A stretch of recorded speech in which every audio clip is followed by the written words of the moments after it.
Hey, what's going on, everybody? Zinix, you just popped right in. Jesus. Good to see you in here, buddy. Appreciate you. So, I am back with RCW. For the past couple episodes, we've gone down the non-traditional way. In the sense of doing a RCW Tag Team Tournament to crown new RCW Tag Team Champions, and we did that for the past couple episodes. Now we are 3 episodes away from the first ever pay-per-view, which means that, well, first ever pay-per-view of this season anyway, which means that only tensions are going to get higher. And we're going to start off today by doing Sky Outlaw versus Asuka. Sky Outlaw returning to action here. It's been a while since we've seen her, so we're going to start off with that. I'm doing great, Zenix. How are you? Also, before I get kicked off here in the RCW side of things, I just want to say that I downloaded an app that checks the analytics of your Squarespace website, like how many people have visited it and stuff like that. Within the first day of it being live, we had, I think it was 29 unique visitors, 39 visits, and 165 page views within the first day, which is bonkers. That is absolutely insane. I can actually check now real quick if I go onto the app real quick and see what it is now.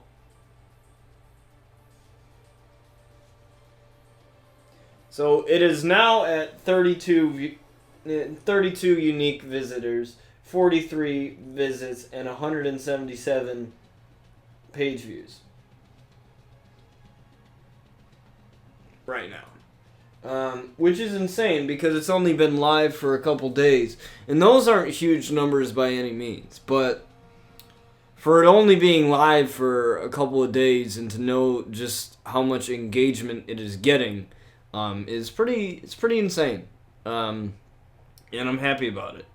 I'm very happy because Chaotic and I were both WWE streamers, and he's collaborating with me on the website, and he was wondering about analytics and just how that was going to be. So we are very excited to have that up and ready for you guys.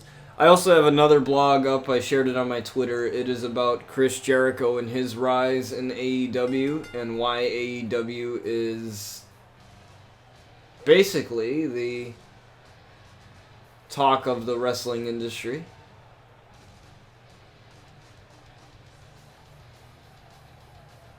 So if you want to check that out, feel free to check that out. It's a good read. I will say that.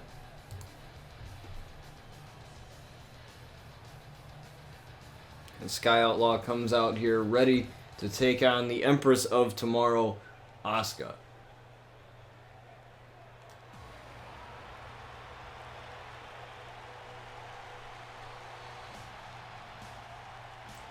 I gotta tell you, like, now that the website is here, I guarantee I'm gonna have so much more fun doing everything else. Like doing the podcast, the Angle podcast, which is coming back, and just doing everything else that I do on my channels, both my YouTube and Twitch. It's gonna be great because I guess having a website offers you to branch yourself even more out there, because usually everyone's got a computer nowadays and everyone's got internet nowadays. So it allows for the YouTube content and the Twitch content to get more exposure. But you know, its primary goal is to get exposure for all wrestling content, and for both me and Chaotic, as Sky Outlaw is not willing to wait for Asuka to take. It's taking a little too long. Sky wanted to start this one off right away. And that's what Chaotic and I hope to do, is like to take wrestling content and to actually do something that we want to do with it. We want it to be more than our channels, more than our brand as wrestling streamers, more than Botch TV, more than Chaotic 911, and more than that. We want it to be a place where you guys can interact with us, and wrestling is one of those things. It's all about storytelling. It's all about creativeness and creative stories and things like that. So the website just gives you a little bit more fun, and I guess another way for you guys to interact with us through the blogs and to keep the wrestling talk coming, because it's more than just me posting content on the website, like posting my own video content, like the Sky, this is the Limit series, the Luna Outlaw series that's coming, and everything else in the podcast. Like, the whole idea of the podcast is exactly what we're trying to do with the website, and that is just talk about wrestling, have a discussion on wrestling, and have a civil discussion on wrestling, I should say, which is very hard to come by, with knowing how passionate, and I use the word passionate very loosely, as Asuka versus Sky's the Limit, but Sky with the big hair whip, and how like toxic the wrestling community can be, and that's something that we already have enough of on the internet. So we really want to make just some type of world a lot easier, and make it a little bit more fun. As the hip attack there from Asuka, as Asuka looks to get the win here over Sky with a count of 1, and no, Sky kicks out at 1. And we just really hope that you guys really enjoy that website and enjoy the content. Like, I am happy to actually have co-hosts and other people on the podcast with me rather than just me doing it. I'm actually really happy about it. Chaotic and I are talking about topics. Looks like the topic that we're going to go with is people leaving WWE for the sake of creative freedom over their characters, and how well that it's gone for them, especially with Jon Moxley, formerly known as Dean Ambrose, of WWE, and how his run has been in AEW, and how a lot of wrestlers can benefit on the indie scene and other companies rather than being afterthoughts in a big company like WWE. As Asuka kicks out at 2. And look at these series of punches from Sky. Very egotistical Sky is, although she doesn't come out with that mirror anymore, as her brother Brian likes to say. He was surprised that it didn't crack earlier. And Sky going for the Skyfall on Asuka, and she connects with the Skyfall right into the cover after. And Sky almost had Asuka there, but again, Asuka kicks out at 2.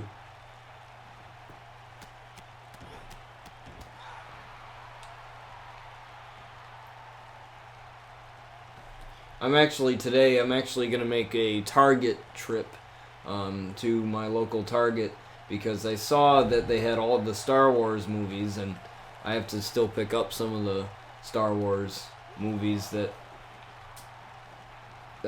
a couple of which I have yet to see. I have yet to see Rise of Skywalker. I have yet to see the newer one. I have yet to see Solo, but I've seen The Last Jedi and that. So I've seen that. So hopefully when I get to go to in Target, I'll pick those up. Because I saw, like, at Target, they always have, like, I don't know. I wish more stores had this. Like, you know how, like, Walmart has, like, the $5 movie bin? I just watched all the Star Wars in chronological order. Like, when you mean chronological order, do you mean the order at which they came out? Or...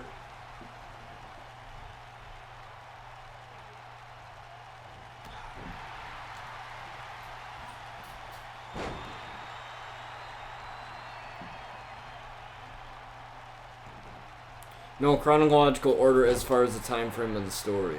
Ooh. Because I watched them in the order at which they came out. 4, 5, 6, 1, 2, 3. So, if we're talking like the original trilogy and the prequels.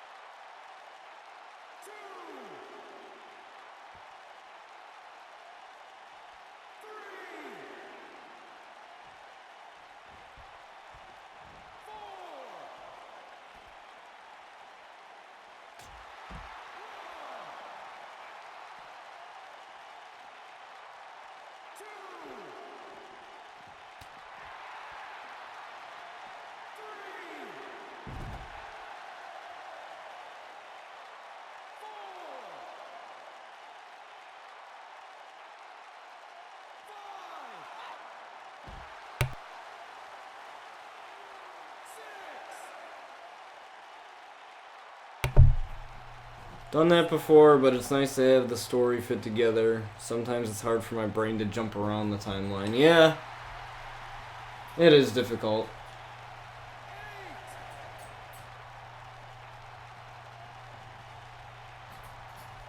I've watched it in order just because, like, even though, like, it doesn't necessarily matter in what way you watch them.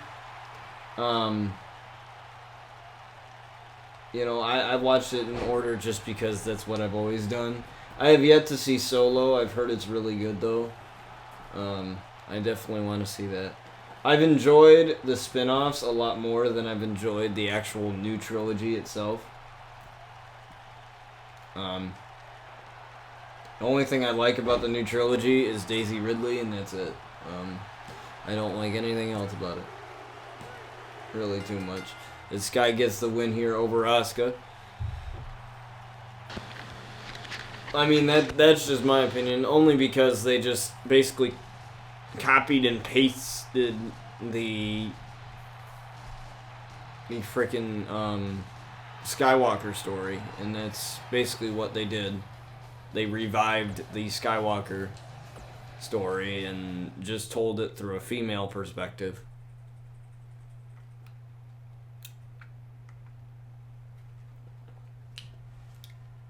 You know, and that's just my opinion. Like, that doesn't mean I didn't enjoy the movies. Like I said, I still have yet to see Rise of Skywalker. But that doesn't mean I didn't enjoy the movies. I enjoyed The Last Jedi. I enjoyed Force Awakens. I just felt like, from a story standpoint, like, I feel like as a Star Wars fan, you're gonna like it regardless. I feel like as a Star Wars fan, you're gonna like it. Are you gonna be...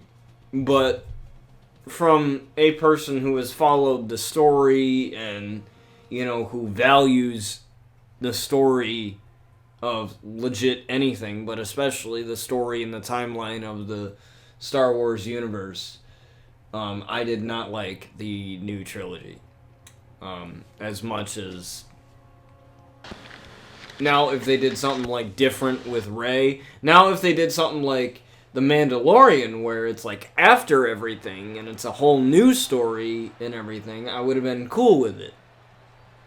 Because that's a new story. Like, that is nothing... Like, yes, they allude to what happened in the movies and in the prequels and stuff like that. They allude to what happened, but it's a complete story. It doesn't... It doesn't try to copy and paste what was good just to get people to watch it again. You know, it's a completely new thing. And that's why I think it's great. Plus, much can be told in a TV series through seasons than a 2-hour-long, 3-hour-long movie. To be honest, there's only so much you can tell in a 2-hour to 3-hour-long movie. You know what I mean? Because you got deadlines and stuff like that. I mean, you got deadlines with TV shows, but with TV shows, if you keep on renewing it for a new season, stuff evolves. Stuff has time to build, and, you know, it makes the people care. You know what I mean? Whereas, and that's the thing that I liked about the original trilogy and the prequels, is that the storyline of the Skywalker built, you know what I mean? It built up through the series. It built up through, 4, 5, 6, and then 1, 2, 3. You know, it had build to it. Whereas this kind of just felt like in your face, rushed sort of thing.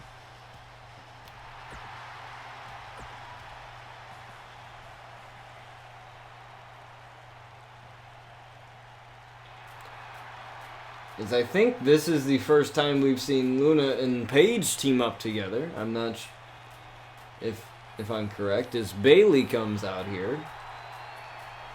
Now, obviously, Bailey does not look like that anymore. She's a completely new person now, or new character now, I should say. Which I love her heel turn. Did I think it could have gone better? Yeah, but I love the change in character just because she desperately needed it. And you could check out the blog that I posted on my website on basically how WWE can pay that off. Meaning that they can make it worth it and make Bayley's heel turn not seem wasteful. As Bayley works on Luna here. Now, you know me, I'm everything and anything wrestling, and when I had met Mick Foley, it was his thing was on his book that he wrote, like his stories that he was telling at the when I met him was the stories that he told in his book, which I read his book. It was an autobiography that was basically about his life and his ascendance in professional wrestling.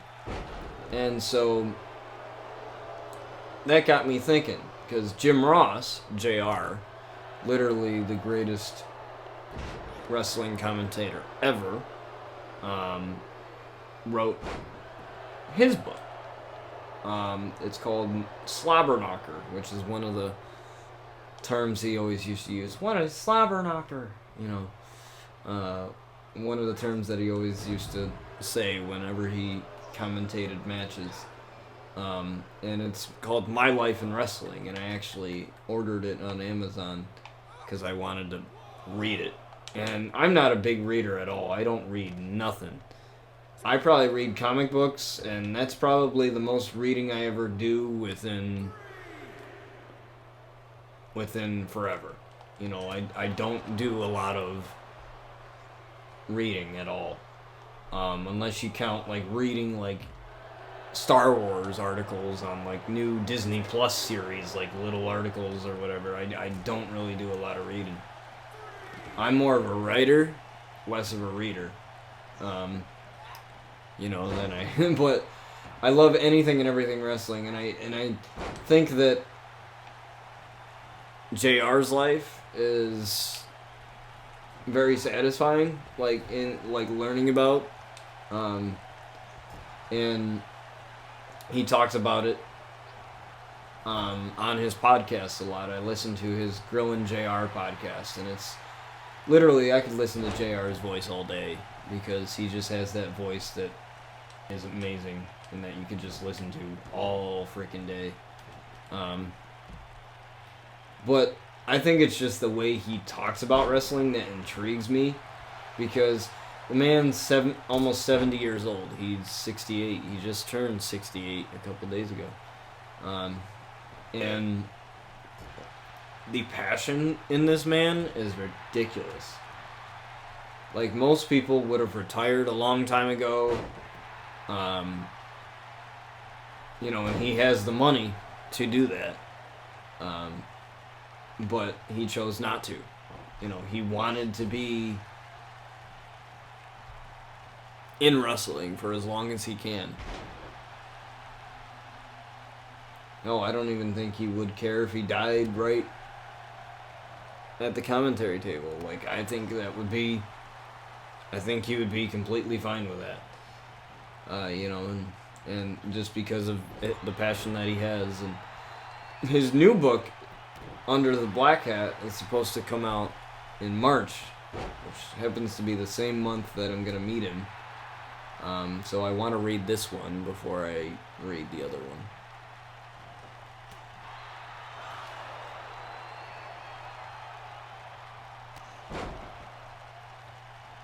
This page with the multiple clotheslines to Bailey here. Now Paige, the first ever RCW Women's Champion, is Luna helping out Paige there.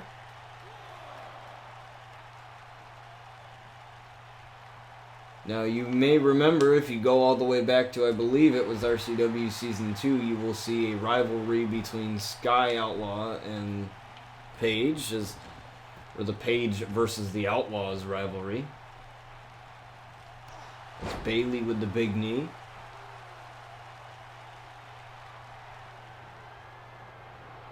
So Paige turns it around into a reversal. And a Paige turner, she hasn't used that move in a while. She's only actually used it once in real life, which surprised me as Paige and Luna get the victory, as Sasha tried to break it up, but something went a little wrong there. Yeah, she's only used that move once, and that was when she was on the main roster, made her debut on the main roster.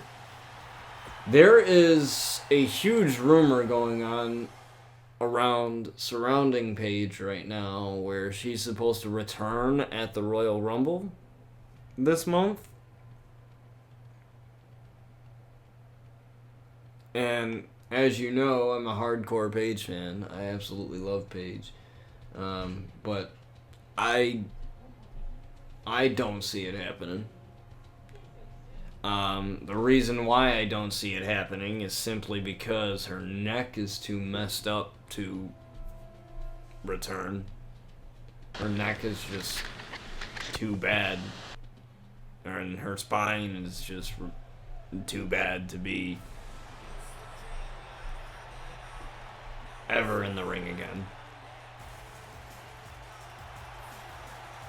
Regardless what the rumor mills say, like, I just don't see it happening.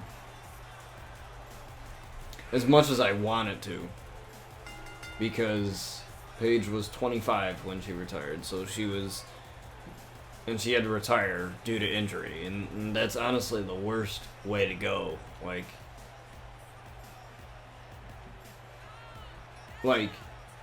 it would be understandable if it was like Ric Flair's situation, where he was just too old to be doing that stuff. You know,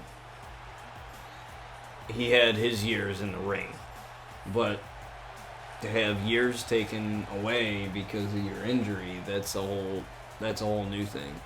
And with her being in her prime, in her 20s, like, people consider that your prime in any type of sports career is in your 20s.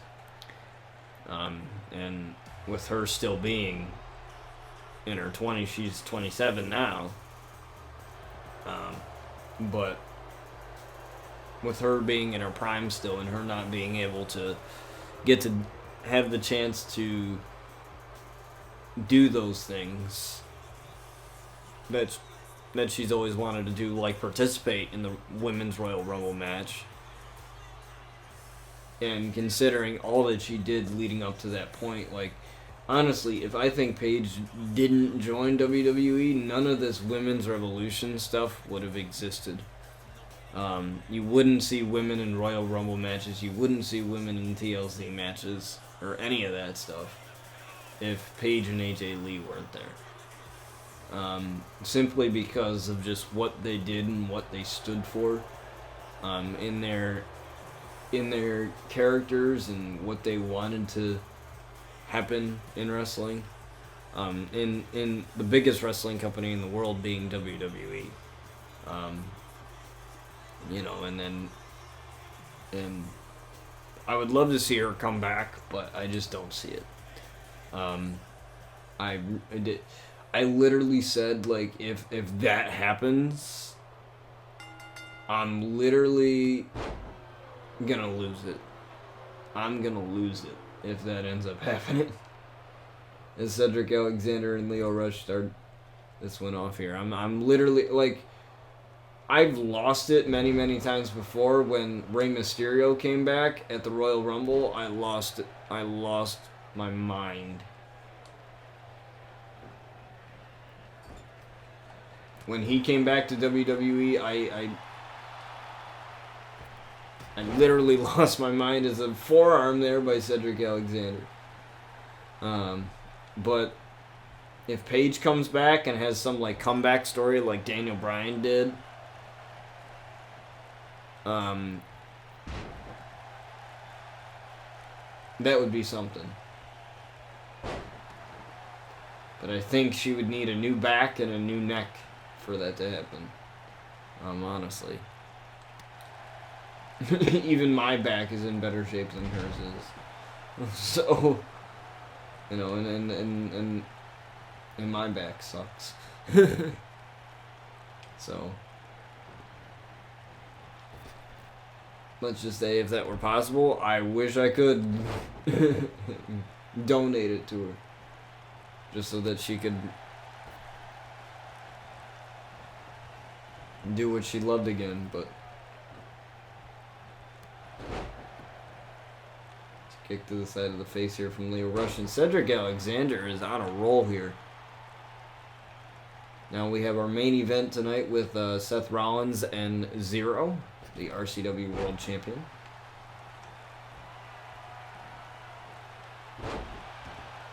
Full Nelson slam there. Almost got the victory quickly over Lio Rush.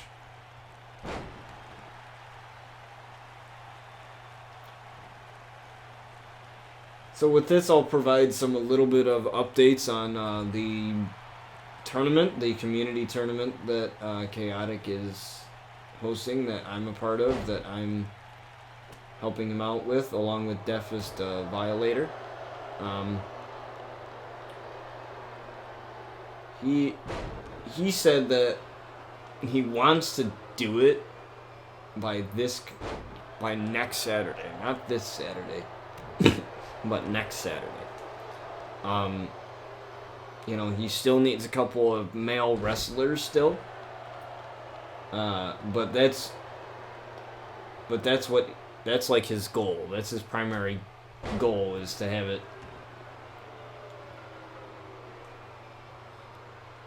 it happen by next Saturday, or on next Saturday, that is. And we've been planning this for weeks and weeks, like late nights, and just constantly planning this so that, you know, we could turn this into something big. And I really think that this is the start of something big, because it's my first collaboration with another streamer on WWE, on something that both the streamer and myself do. And it's pretty big for me. I would say that. It's pretty big for me, and it's pretty big for him. Because, you know, our communities are relatively similar. Similar in size and similar in interest. And you know, we just want to grow each other's channels and support each other, and whatever, and with him being on the podcast as my co-host, what better way to do that than to help out with his tournament? And you know, I've gotten close with him over the past couple months that I've known him, and I do have to say it's been a pleasure getting to know him and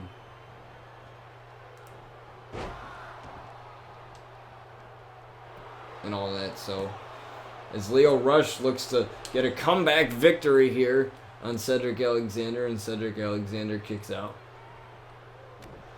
But I'm excited. I'm really excited to, you know, finally, like, do something with somebody else instead of, you know, I love doing RCW, don't get me wrong. And I love what we have coming in the Sky Outlaw and Luna Outlaw video series, exclusive video series for my website. But when you get to collaborate with somebody else and share ideas and you all have similar interests, like, who knows what could happen.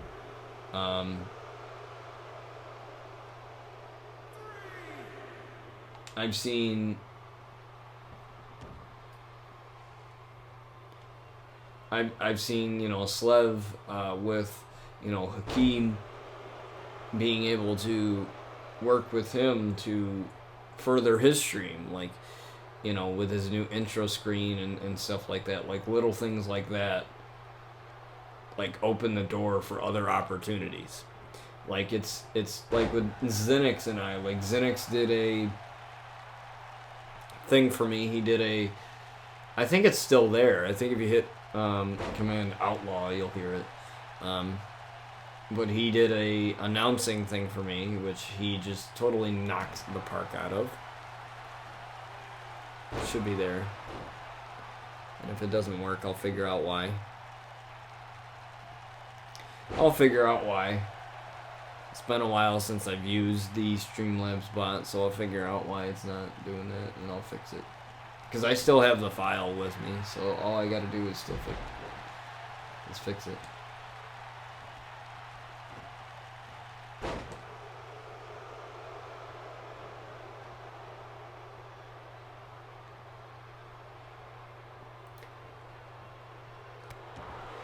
What a match this is turning into, as Lio Rush looks to take this one over with a body slam there into a pin combination. 1, 2, and Cedric still kicks out. Like I said, every match matters here in RCW. It was a kick right to the side of the face, as any match that you win could possibly further yourself in contention for any of the RCW titles, including the Carnage title, the World title, and of course the Tag title and the Women's title as well.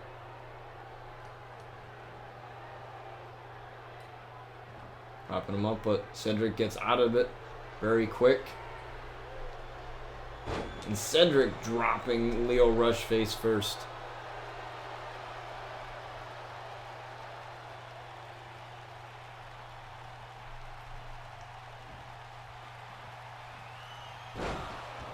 And planting him face first right after that, looking for the win here over Lio Rush. And a kick out from Lio Rush at 2.5. Looking for that lumbar check here on Lio Rush, looking to finish this one off. Oh, but no, Lio Rush with the quick reversal though. Lio Rush taking him down.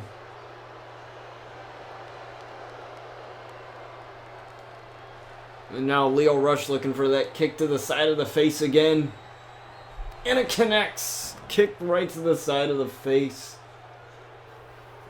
of Cedric Alexander, looking for the pin now. 1. No. Cedric again kicking out. Not even a 2 count there. Not even a 2 count. We'll look for a clothesline, but Cedric got out of it, and an uppercut there. Right to Lio Rush. Working on the Arm there, but a couple of shots to the midsection from Lio Rush. Man of the hour. Looking to finish that one off, but oh, another kick to the side of the face from Cedric now. These two are just feeling each other out here in this match. And again planting Lio Rush. 1, 2. No, Lio Rush again with the kick out. And Cedric, as you can see, visibly tired. Wondering what he has to do to get Lio Rush, the man of the hour, stay down.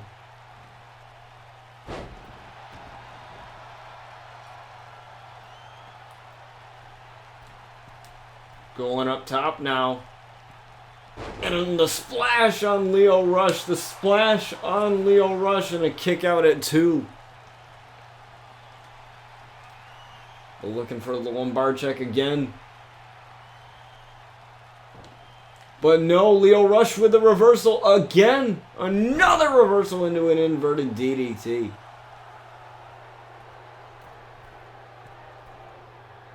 Looking for the final hour on Cedric Alexander. 1, 2, and no, Cedric Alexander with the kick out. Still going. Cedric is no slouch. He wants to win this.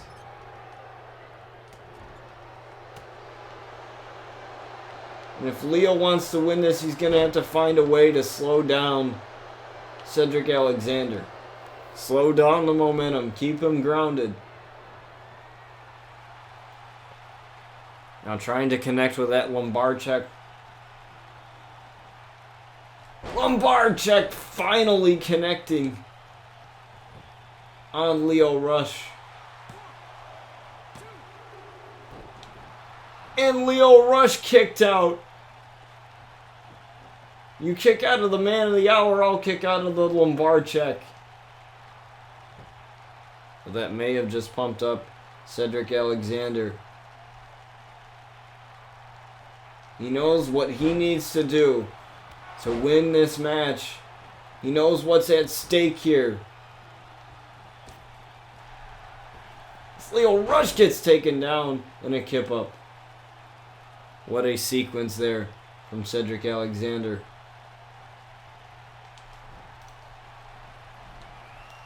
Not wasting any time. Very wise, plants Lio Rush. And Lio Rush again with the kick out.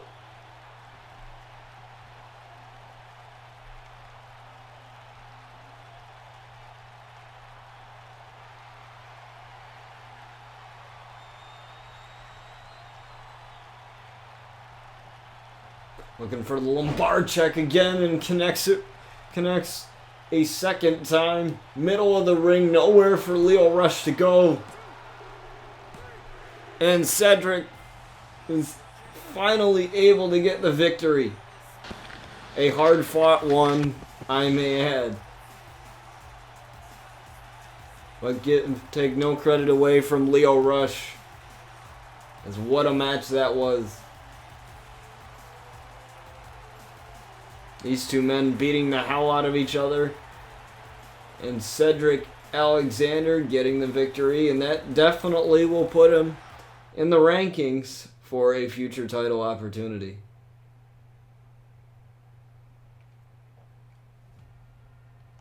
As Brian Outlaw will face Ricochet as he's accompanied to the ring by Kevin Owens. Now, what these two... The relationship between these two is kind of rocky. It's kind of hard to really get to the bottom of. Brian does not really work well with others. Neither does Kevin Owens either. But they had a little bit of an agreement. And I remember mentioning it. And it was that if Kevin Owens were to return to an RCW ring, Brian Outlaw would give him a title opportunity. and vice versa. Well, Brian Outlaw isn't champion of anything right now.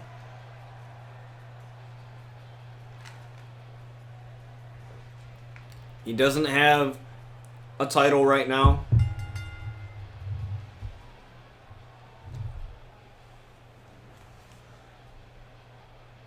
So I don't necessarily know how that agreement is applicable when they don't have, when neither of them have titles at the moment.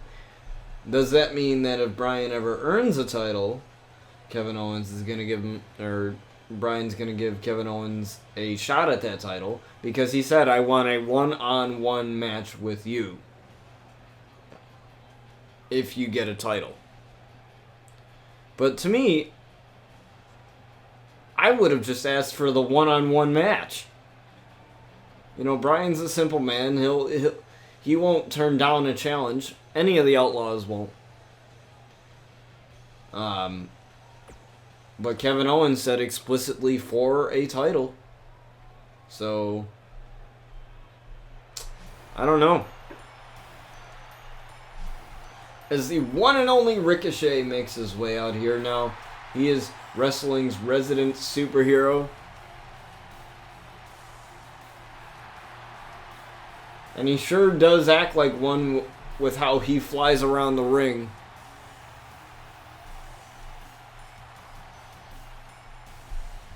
And this may give me an opportunity to actually fix the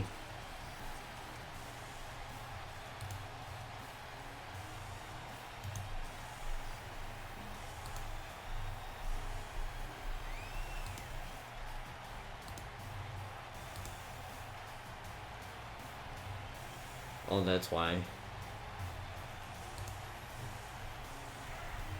Because a lot of these are just gone.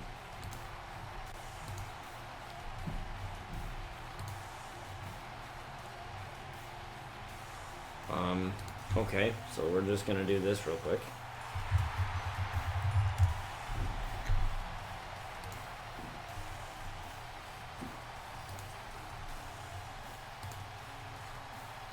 I know it's up here somewhere. There it is.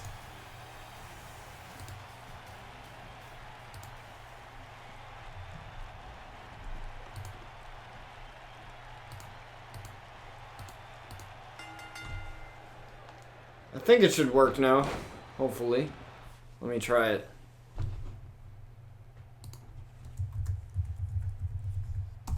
Making his way to the ring from Manhattan, New York, weighing in at 130 pounds, Brian Outlaw. There you go.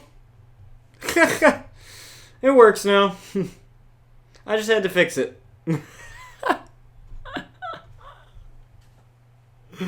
Oh my god, that's great. Oh my god. I gotta get some of the other things too.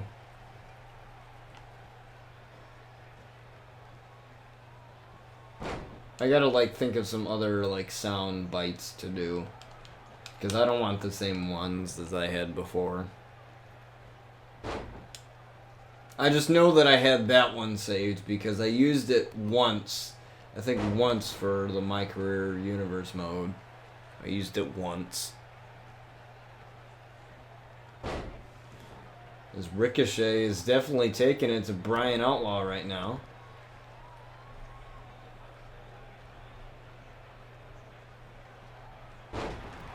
Planting Brian Outlaw. And the pin combination there. And a kick out at one.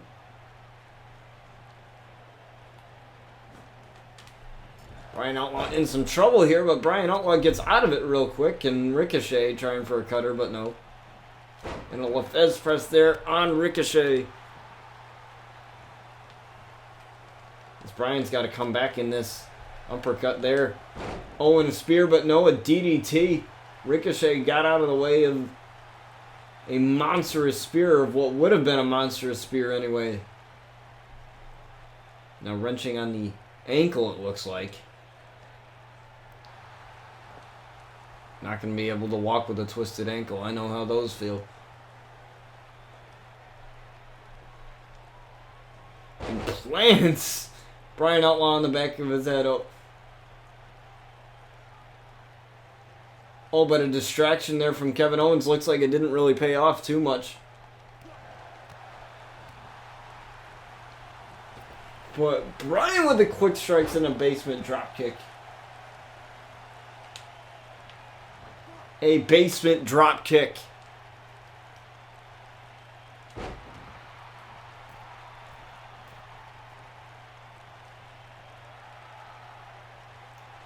He's trying to get the crowd on his side, even though they usually aren't in a standing shooting star. Or a shooting star press, excuse me. Not a standing shooting star, because he actually jumped off the top. Jumped off the second rope. Super kick to Ricochet. And this man has got Ricochet right where he wants him. In the middle of the ring. 1, 2, and Ricochet with a kick out at 2. Now Brian Outlaw knows exactly what he needs to do here. He needs to wear down Ricochet, but he's looking to end this early. He's looking to end it with 1 guilty verdict. Shot to the back and a guilty verdict from Brian Outlaw. 1, 2, and Ricochet kicks out at 2. Almost had him there, but Ricochet firing back now. Ricochet with the elevated flatliner. Uh-oh, now going right up. Looking for that 630 senton. 1, 2. No, Brian kicked out at 2. Oh, propping himself back up.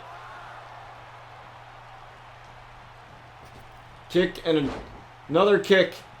Another one. Takes Ricochet down. And you can't take your eyes off of any of the Outlaws. You never know what may happen. As Brian hits the correction on Ricochet. Now I wonder what he might be going for now. Uh-oh, he's going up top. Possibly looking for the patented jailbreak DDT, but he realizes that Ricochet is making his way to his feet. And he's there to meet him as he takes him down. Dragging him slowly to that corner. So that Brian can line this one up. He wants to make sure that he actually connects with the jailbreak DDT. Jumping in midair, jailbreak DDT to Ricochet.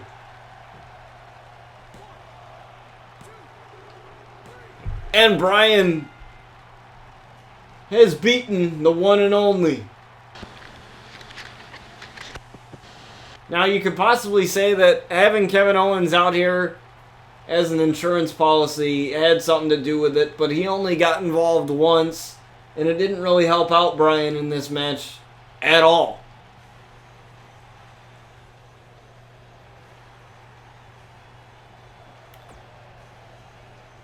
As Brian Outlaw gets the victory here over Ricochet, we move on to our next matchup here.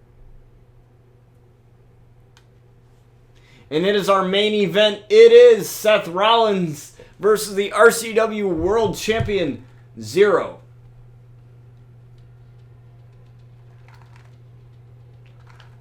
Now Seth Rollins has to be very careful here tonight, as Kenny Omega has headed in for Seth Rollins. Those two, ever since that match that happened on an episode of RCW, like, those two have headed in for each other. Those two just keep coming after each other, and they don't stop coming after each other. You know, it's...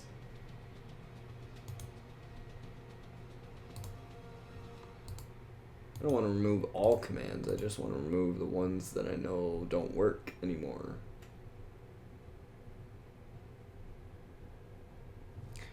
Oh, by the way, if you see that link there that just popped up there, that is my buddy's Twitch, chaotic_911. That is the guy that helps me out with the website, and that will be my co-host on my podcast. Definitely give him a follow. As you know, I usually don't do stuff like that where I put in, you know, other people's in my little timer things here or whatever, but, you know, he deserves it because he's been, you know, nothing but help in helping me with the website. Like, I explained it to him that, you know, my originally it was supposed to be me and my buddy who I went to school with, and then one thing led to another, and things change. And I told him, well, you know, I'm still paying for this website. I intend to run it, but I would love to have you as a co-owner on it, and love to have you to help me out since we're already collaborating with each other anyway. And he was all for it, so.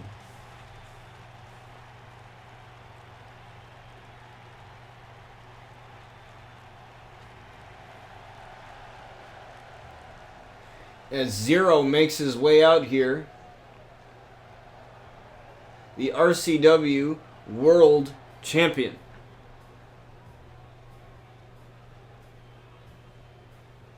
Now we will be we'll be using 2K19 until 2K20 decides to fix itself. Until I can be sure for certain that 2K20 is in a state where, you know, it's not going to crash during universe mode, and we're not going to have, you know, an episode of RCW wasted because of crashes, then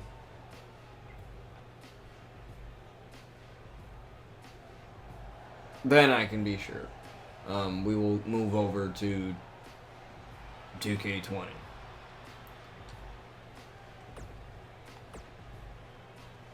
Zero looks to get the win here over Seth Rollins, but Seth Rollins has other plans as we are underway here, and Seth Rollins starts off with a kick.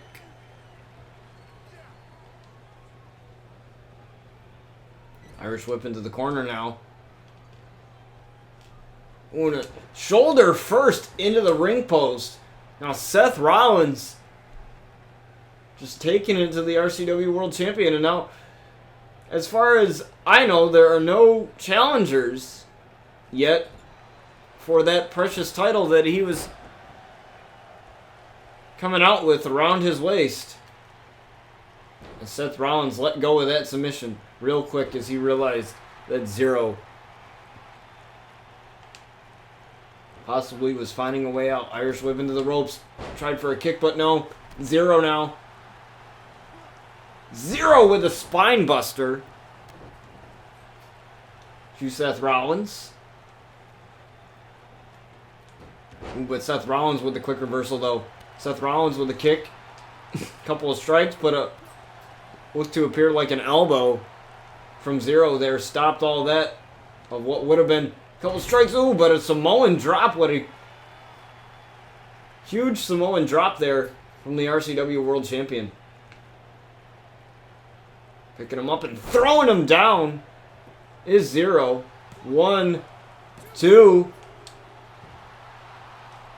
And Seth Rollins with a kick out at 2. Pushing Zero away now. We tried to go for an elbow, but Zero had other plans with a kick and a clothesline into the corner. And Zero is definitely holding his own here. But what is this? Oh, no. Don't tell me somebody's going to ruin this beautiful match. It's Kenny Omega!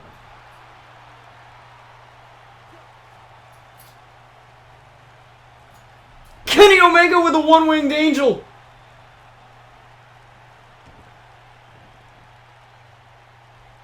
On Zero!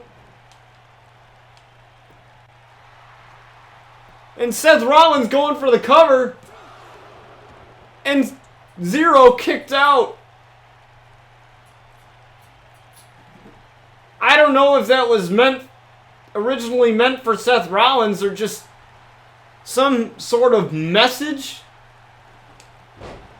to Seth Rollins saying that could be you. I don't know. But it looks to appear to help Seth Rollins.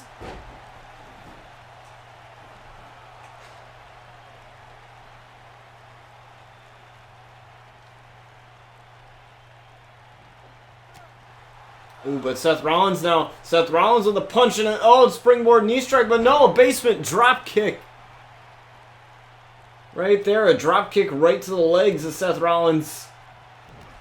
Ooh, and a kick right to the side of the head. Now looking for zero tolerance now. Zero tolerance on Seth Rollins. Into the cover. One. No, Seth Rollins kicked out at 1. But man, Kenny Omega making his presence known.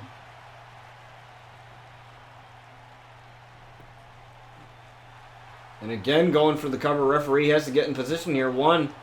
And no, that little hesitation by the referee may have caused a little bit of a delay in the count there. What a leg DDT to Seth Rollins. Oh, but Seth Rollins grabbing the leg and a dragon screw leg whip.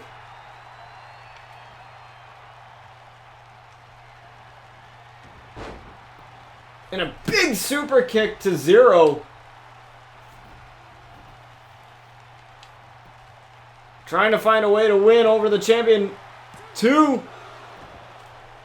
And Zero kicked out at 2.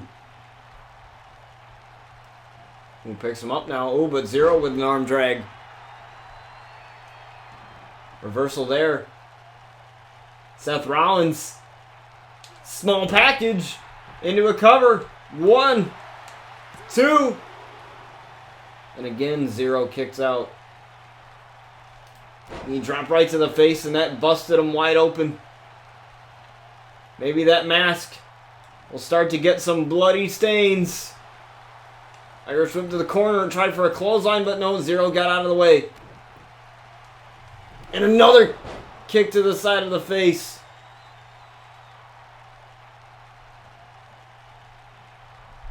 Kick to the back of the leg there. 1, 2. No, and Seth Rollins again with a kick out at 2. And Zero is absolutely livid right now. Uh-oh. Rolling him up. Oh, looking to tap out Seth Rollins, but Seth Rollins grabbing the rope, though. Preventing that from happening, and now working on the leg again. Trying to get it loosened up for another try at that submission. But Zero again. Zero is just pulling out all the stops here against Seth Rollins.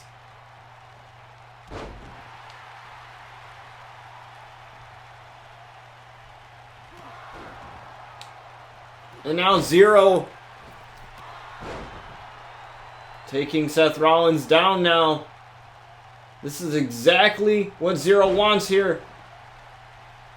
He tried for some type of forearm there, but to no avail. Ooh, but a clothesline. Zero again. Taking down Seth Rollins.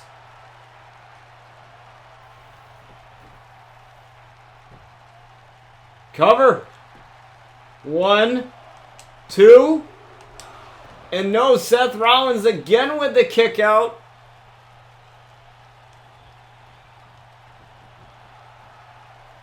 Oh, perfect. Perfect ring awareness there by Seth Rollins, realizing where he was, the situation he was in, and he got out of it real quick. And now Zero throwing the head of Seth Rollins into those steel turnbuckles. Now going up top. Looking for zero tolerance again. Zero tolerance on Seth Rollins. Into the cover once again. 1, 2, and no, Seth Rollins kicked out again. He kicked out of the zero tolerance again. And Zero has no idea what he has to do. And he's just going to walk in place because that's just how the game works, guys. An arm drag there from Seth Rollins and a DDT.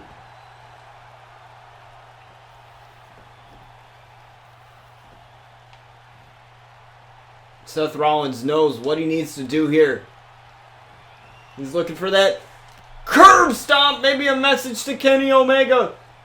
1, 2, and no, Zero kicked out. Zero kicked out of the curb stomp. Lifts him up again. Looking for that curb stomp one more time. Curb stomp again. 1, 2, and no, Zero again kicked out of the curb stomp.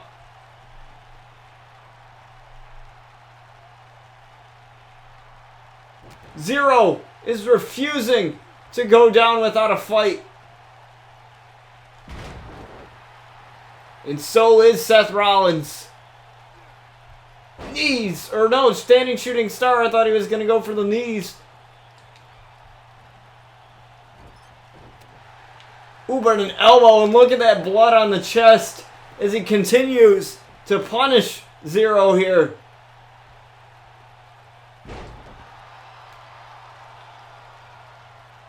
Look at all the blood. The blood on the hand to Seth Rollins from the relentless beating of Zero. Now looking for another super kick. Oh my God. I don't know what has gotten into Seth Rollins now. 2 curb stomps didn't work. But he might be looking for the big knee strike. No, Zero reversed. Seth Rollins reversed. Drop kick. And Zero's got to roll out. But Seth Rollins throwing caution to the wind and a suicide dive.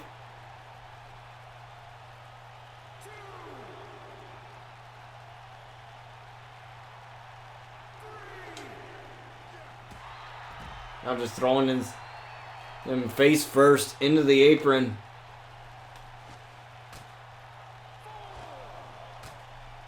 Seth Rollins looking to inflict as much punishment as he can on Zero. Like I said, I don't know what has gotten into this man going up top. Looking for that elbow drop, but Zero got out of the way. Belly to belly.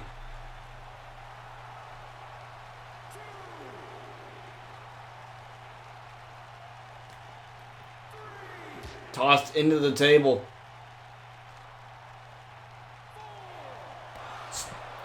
Oh, and a kick right to the midsection. I thought he might have been going for that super kick again. Reversal from Zero.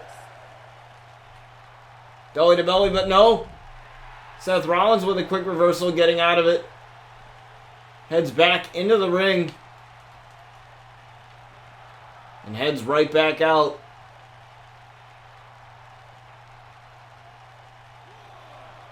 Zero is right there to meet him, and Zero gets planted. I don't even think this is about winning anymore.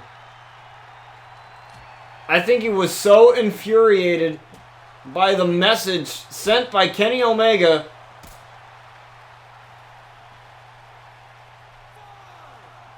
in his match, even though Kenny attacked Zero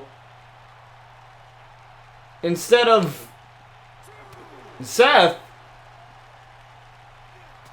maybe a little bit of the mind games is getting to him.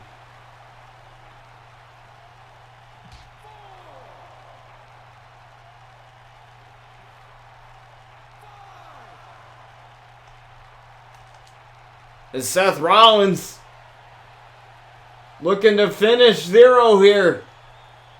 Oh no. Falcon Arrow through the announce table.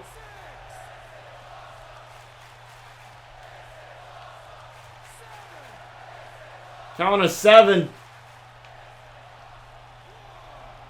And Seth Rollins resets that count. Zero throwing him into Byron Saxton there.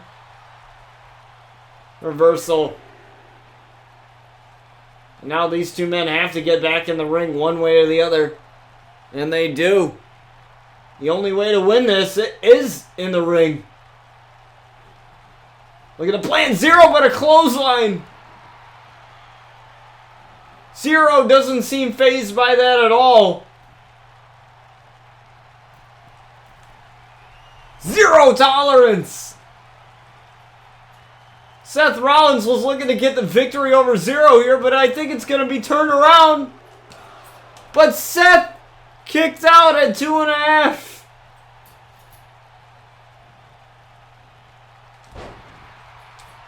Seth kicked out. And again, another kick out. Another kick out, and now going after the arm. Going after the arm now. A fist drop right to the face. Reversal. Seth Rollins. Super kick.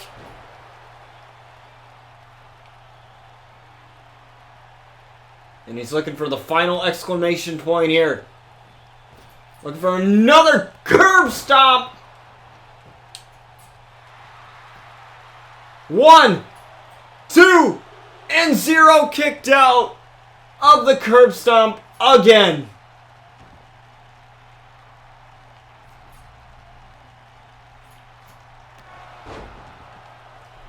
But Seth Rollins is fired up with a sling blade. And this match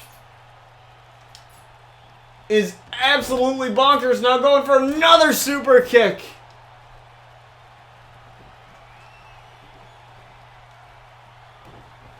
Looking for another curb stomp. Curb stomp again. 1, 2, 3. And Seth Rollins finally gets the victory. But most importantly, I think all of those curb stomps that he hit on Zero were actually meant for Kenny Omega. Kenny Omega definitely trying to send a message to Seth Rollins by interfering in this match, attacking Zero. At first, I thought Zero was gonna take advantage of the mind games, and he hit Zero tolerance again on Seth. But Seth kicked out of that. Couple more curb stomps, and Seth got the victory. But what does this mean for Kenny Omega and Seth Rollins as we inch closer to the RCW Destiny pay-per-view? We'll have to find out next time. As thank you guys so much for joining me today here on RCW. It's been a pleasure doing this for you guys for the past year and a half. You guys are freaking awesome. It's been crazy. We've gone through 6 seasons, and you know, it's still,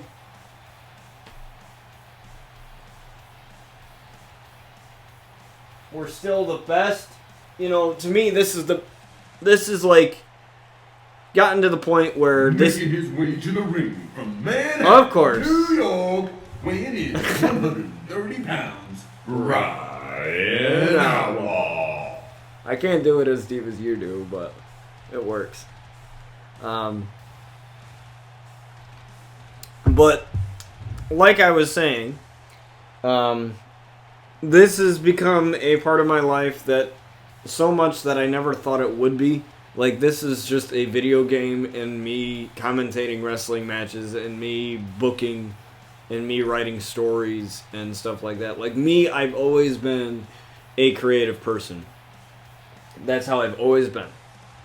Ever since I was a little kid, I've always been a creative person. I've always loved, Marvel, the stories of Spider-Man and the stories of superheroes, like the actual stories, not just the movies, but the comics and stuff like that. And I never, I guess, fully explored my full potential of it, because when I was younger, I thought I wasn't really good at anything, because of my physical situation and stuff like that. And I thought that was the only thing that mattered, was whether or not you were good at sports or whatever, because that's what I grew up with.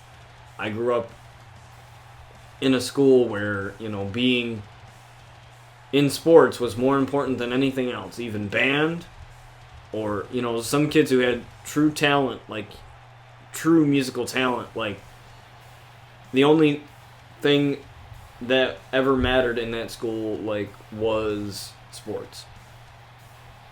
In fact, that same school that I used to go to before I went over to my other high school, which I graduated from, they spent so much money on a brand new football field.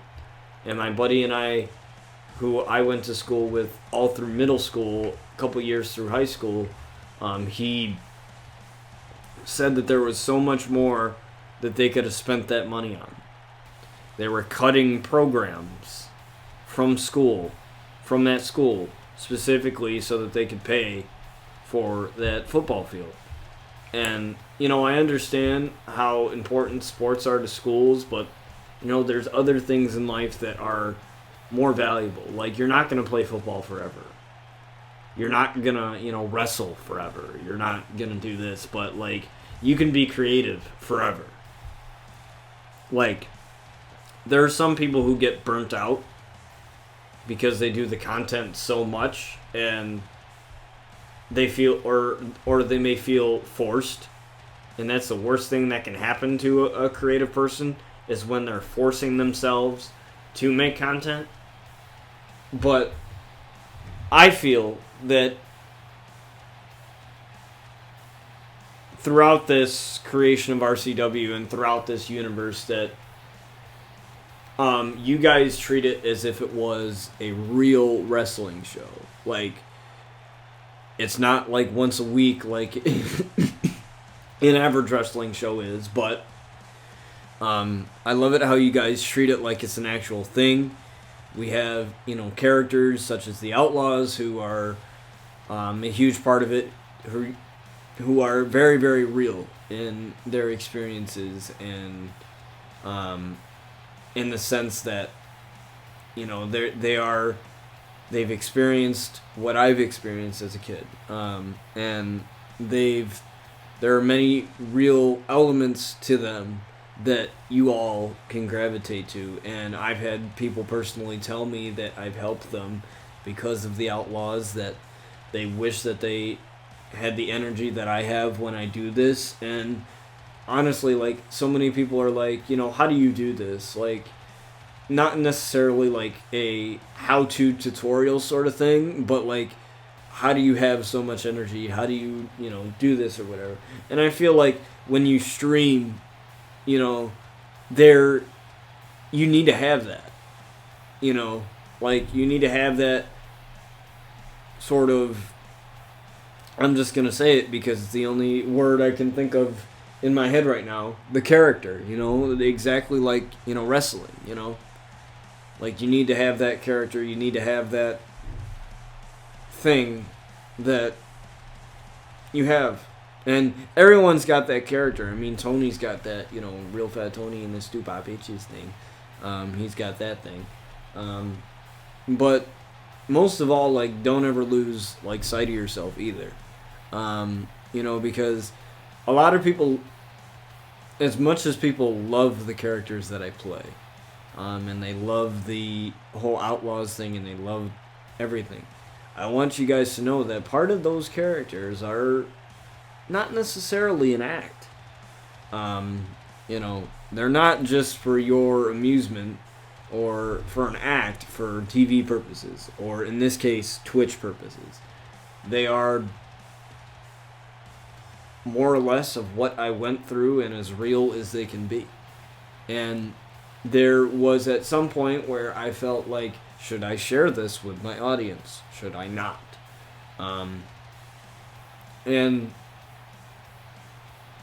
Something really just awoken within me, I guess, where I was like, you know what? There's no point in hiding all this crap. What's it doing? When it's like when you start talking about, mental health and talking about the issues that you've gone through, it gets so much easier in life. Like your life, it feels like a weight has been lifted off of your shoulders, sort of thing. And I feel that talking about the relationship that I was in, the one where I based it off of Sky, where she was in an abusive relationship and then she trained to be a pro wrestler, like that actually happened to me. I was in a relationship for a year that was very unhealthy. That was something that happened to me. But what I hoped it would do is, it wasn't just me telling that story. It wasn't just me venting or having that outlet. It was specifically to help other people.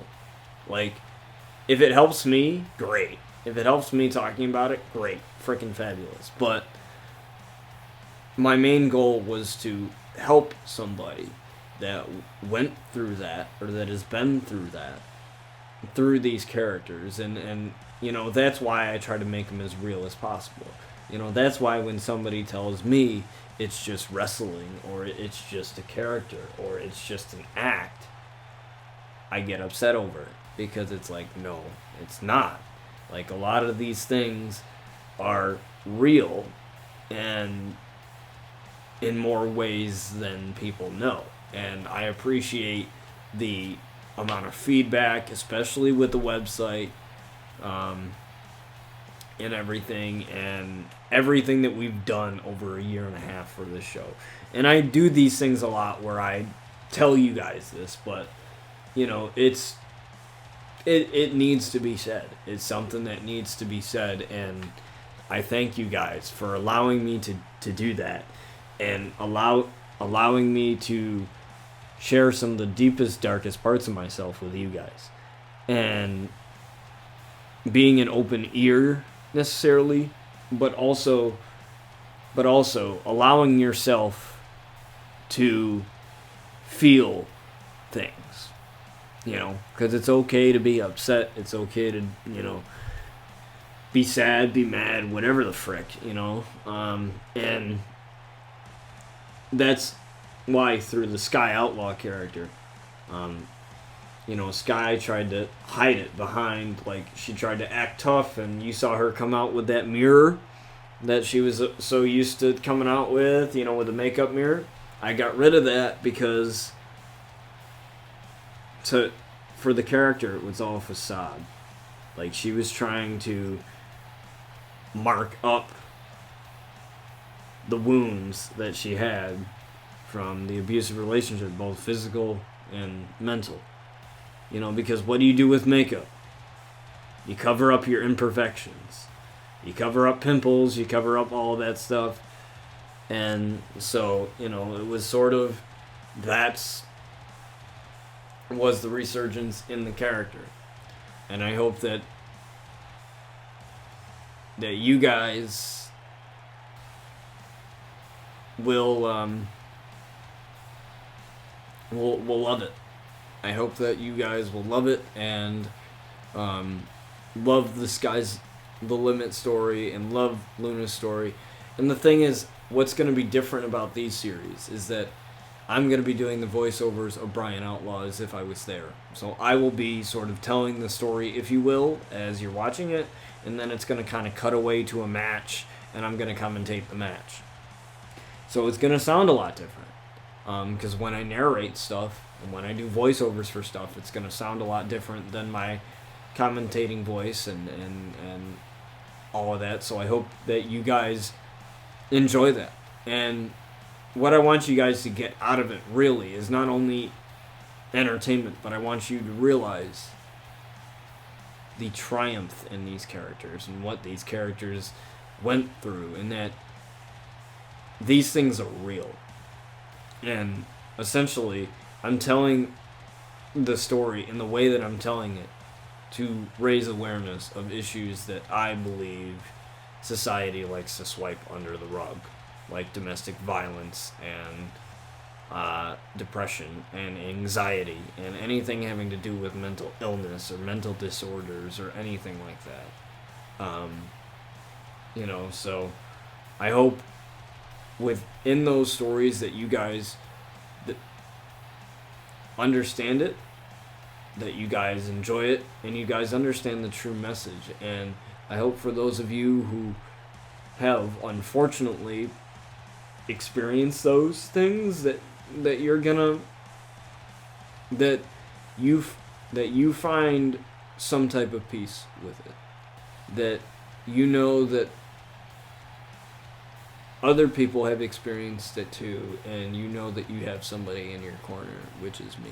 So and I hope that you guys know that no matter what you guys are going through, you always got me in your corner, and I will do the best of my ability to help out anybody, because I know what it's like to have nobody there for you, or to feel like nobody's there for you. So in the world of Twitch, in the world of social media, where everyone can be so inconsiderate and mean and nasty, why don't we make some positivity out of it? And that's what the Outlaws are for. So I'm sorry to get heavy on you guys and to get real sentimental and real emotional on you guys, but that's real, guys. That's a real thing, and it should be discussed and should be discussed delicately. So thank you guys so much for everything that you guys do, and with that, I will catch you guys next time on another episode of RCW.